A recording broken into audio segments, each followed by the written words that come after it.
ظاہر ہے وہ بالغ ہے، جگہ سے وہ پاک ہے،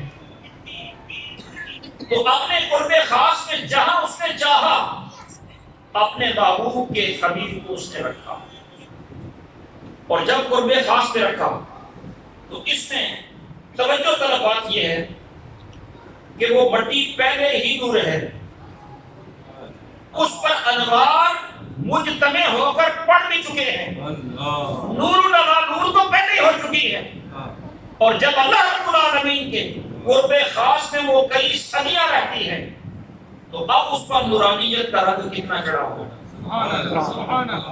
اب اس کے نور کا ٹھکانہ کیا ہوگا۔ اس کو آپ ایک بڑی معروف سی مثال علماء بیان کرتے ہیں کہ جب کسی کو قرب خاص کا رنگ چڑھتا ہے تو اس رنگ کا اثر کیا ہوتا ہے۔ حضرت سیدنا باقی باللہ حضور مجدد الفسانی رحمۃ اللہ تعالی علیہ کے پیر و مرشد ہیں، ان کی خانقاہ میں مہمان آ گئے، اور ظاہر ہے بزرگوں کا یہ طریقہ ہے کہ مہمان آئے تو اس کی خدمت تواضع ان کا معمول ہوتا ہے۔ جب ان کی خانقاہ میں ان کے پاس مہمان آئے تو اتفاق سے مہمان نوازی کے لیے خانقاہ میں پیش کرنے کے لیے کچھ بھی نہیں۔ اب آپ کو یہ فکر کہ میرے مہمان ہیں، تواضع ان کی کرنی ہے، آپ پر ایک عجیب قسم کی کیفیت وارد ہوئی، اس کیفیت کے اندر آپ نے فرمایا کہ ہے کوئی جو میرے مہمانوں کی خدمت کرے۔ ظاہر پریشانی کا عالم ہے کہ پیش کرنے کے لیے کچھ بھی نہیں، تو حاضرین خدام سے ایک خاص کیفیت میں فرمایا کہ کوئی ہے جو میرے مہمانوں کی مہمان نوازی کرے۔ تو روٹیاں پکانے والا نان بھائی اس نے یہ بات سنی، اس نے کہا حضور میں خدمت کرتا ہوں۔ اس نے بہترین مہمان نوازی کی، خواجہ باقی باللہ کے مہمانوں کی، مہمان راضی ہو گئے، رخصت ہو گئے۔ بعد میں آپ نے پوچھا کہ کون تھا جس نے ہمارے مہمانوں کی خدمت کی، مہمان نوازی کی؟ اس تندوری نے، روٹیاں پکانے والے نان بھائی نے عرض کی حضور مجھے یہ سعادت نصیب ہوئی۔ آپ نے فرمایا آج تو نے مہمانوں کی مہمان نوازی کر کے میرا دل خوش کر دیا ہے، مانگ کیا مانگتا؟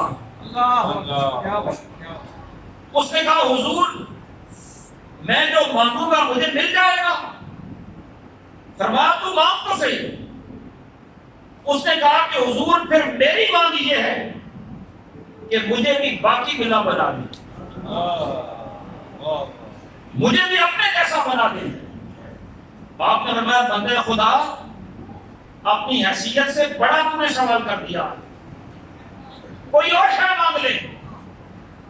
اس نے کہا حضور اگر دینا ہے تو یہی میری ڈیمانڈ ہے، اور اگر یہ نہیں کرتے تو پھر اور میں مانگتا بھی کچھ نہیں۔ حضرت باقی باللہ رحمۃ اللہ تعالی علیہ نے اسے پکڑا، اپنے ساتھ اپنے حجرہ میں لے کر گئے، تنہائی میں مقام قرب میں لے کر گئے، اپنے قرب خاص میں اسے چند لمحے رکھا، اس پر توجہ ڈالی، قرب اتحادی کی توجہ ڈالی، اور تھوڑی دیر قرب خاص میں رکھنے کے بعد جب اسے لے کر آپ اپنے حجرہ سے باہر نکلے